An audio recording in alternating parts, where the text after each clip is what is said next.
Japan. No graffiti, no crime, no homelessness. Paradise, right? Or is it?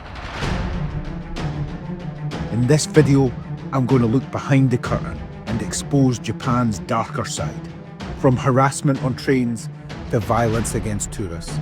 Along the way, I also uncovered parts of Japanese culture that genuinely shocked me. As I peel back the layers of the hidden, darker, and unsettling side of Japan they don't want you to see. As most of you know, I'm Let Roots and I adore and love Japan. So let's explore a version of Japan that's not going to make the travel vlogs. Even paradise needs a place for you to Commuter aggression, or botsakare oji-san, literally bumping uncle, which is far too nice a name to give it because basically if you're doing that you're just a horrible bastard and not some sort of uncle. In most cases, Japan's commuters are calm, quiet and respectful. But there's a group, usually older men, who are known for something else, deliberately barging into others as they walk. They're called botsakare oji-san, or, as mentioned, bumping uncles. It's not a scam, it literally is just a release of frustration and a quiet form of dominance by a few random weirdos. So while most people in Japan keep themselves to themselves, sometimes the silence hides a different kind of aggression. And once you've experienced it or seen it, it's really hard to unsee. Harassment and voyeurism. Now, to continue on with the previous pervo-type undertone, most of the time, yes, Japan feels safe, but some issues are harder to see. Women-only train carriages exist to protect against groping or chikan, a problem common enough to be part of daily public announcements at the train stations.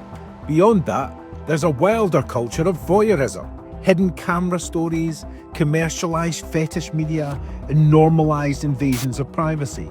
It doesn't define Japan, but it's there, and the silence around it says more than you'd think. Tourist fatigue. For years, Japan welcomed tourism with open arms. But something shifted recently. In places like Kyoto, signs asking tourists to stop misbehaving are now common. Restaurants are banning foreigners, and restaurants are voicing quiet frustration. And at times, locals are even confronting specific tourists and calling them out on their behaviour. In fairness, a few idiot tourists are ruining it for the rest of us. Chasing geishas down the street or doing push-ups on torii gates. Even that idiot who's going about on a cycle bike, blasting music in the middle of a temple, thinking that's acceptable. The crowds haven't stopped, but the warmth isn't as strong as it used to be. And you can feel it.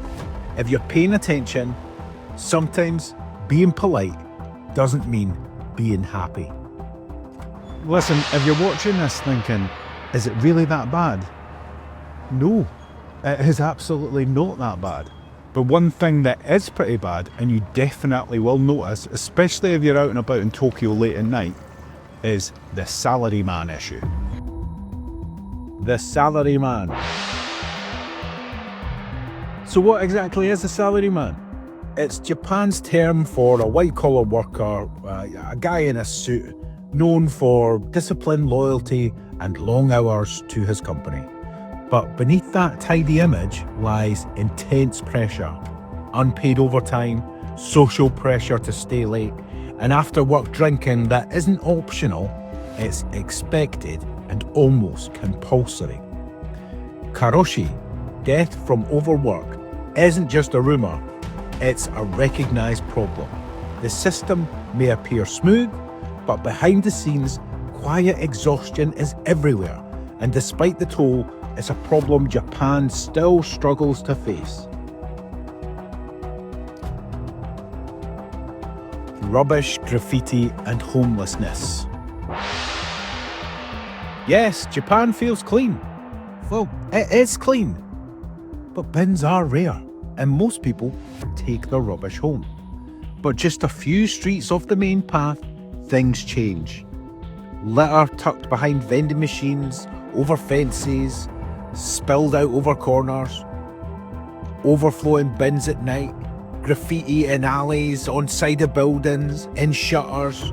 The clean image is real, but it's also carefully maintained. And while homelessness is far less viable than in the West, it still exists. You'll find a blue tarps under bridges, quiet shelters in parks, but rarely do they beg or have any open struggle. So don't be fooled into thinking you're walking through the land of unicorns and rainbows. These issues may be hidden, but they're there. And that invisibility makes them easier to ignore. Right, now we've dealt with all the nitty-gritty stuff, we can move on. And in usual Lit Roots chaotic style, let's go from one extreme to another and hit this video and watch me walk about a different side of Tokyo during nightlife. Enjoy, and bye for now.